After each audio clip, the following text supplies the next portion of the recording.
এইভাবে ধর্ষণ বিরোধী আন্দোলন করলে হবে না। আমরা সবাই আমাদের সবাইকে মাঠে নামতে হবে, ঐক্যবদ্ধ আন্দোলন করতে হবে, সংগ্রাম করতে হবে, গোটা বাংলাদেশকে অবরোধ করতে হবে।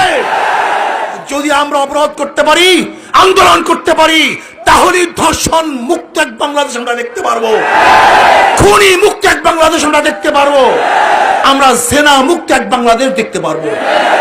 আজকে ধর্ষণের বিরুদ্ধে আন্দোলন চলবে, কিন্তু জেনা বেবিচার চলবে, তাও হতে পারে না। একজন মেয়ের সাথে সম্পর্ক থাকে, যতদিন পর্যন্ত সম্পর্ক থাকে খুবই ভালো, যখন সম্পর্ক নষ্ট হয়ে যায় অমনি গিয়ে সেই মেয়ে ধর্ষণের মামলা আটে। এই সমস্ত ফাইজলামি চলতে পারে না, চলতে দেওয়া হবে না। কাজে ধর্ষণ বন্ধ করুন, জেনা ব্যভিচার বন্ধ করুন, খুন বন্ধ করুন এবং সন্ত্রাস বন্ধ করুন।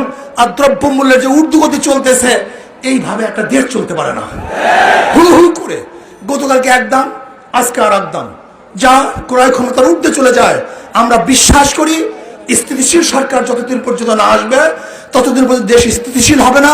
কাজে আল্লাহ পাক রব্বুল আলামিন আমাকে এবং আমাদের সবাইকে এই আন্দোলন সংগ্রাম করার তৌফিক। ধর্ষণের বিরুদ্ধে আন্দোলন চলছে, আল্লাহ পাকের শুকর, আইন প্রণয়ন হয়েছে।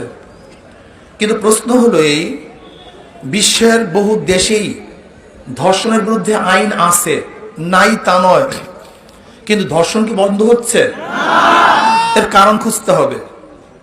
আমরা কেউ মনে করি নগ্ন পোশাক ধর্ষণের জন্য দায়ী নয়।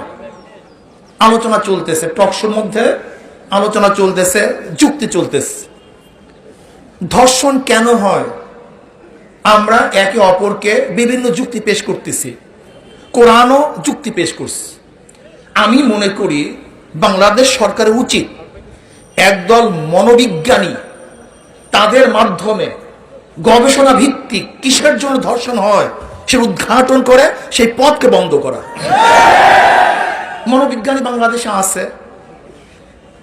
যদি নগ্ন পোশাক পুরুষদেরকে উত্তেজিতই না করে তাহলে এই পোশাক দায়ী না। আর যদি মনোবিজ্ঞানীরা বলে না এই পোশাক পুরুষদের উত্তেজিত করে, তাহলে নগ্ন পোশাক দায়ী হবে। দেখেন, আজকে আপনি ভারতের যার দিকে তাকানো যায় না এমন সিনেমাও চালু রাখবেন আর ধর্ষকদের ফাঁসির আইন করবেন। আমি তো মনে করি জানি না কত পুরুষ যেন এই ফাঁসির ঝুলতে থাকে। আমার মায়া লাগে।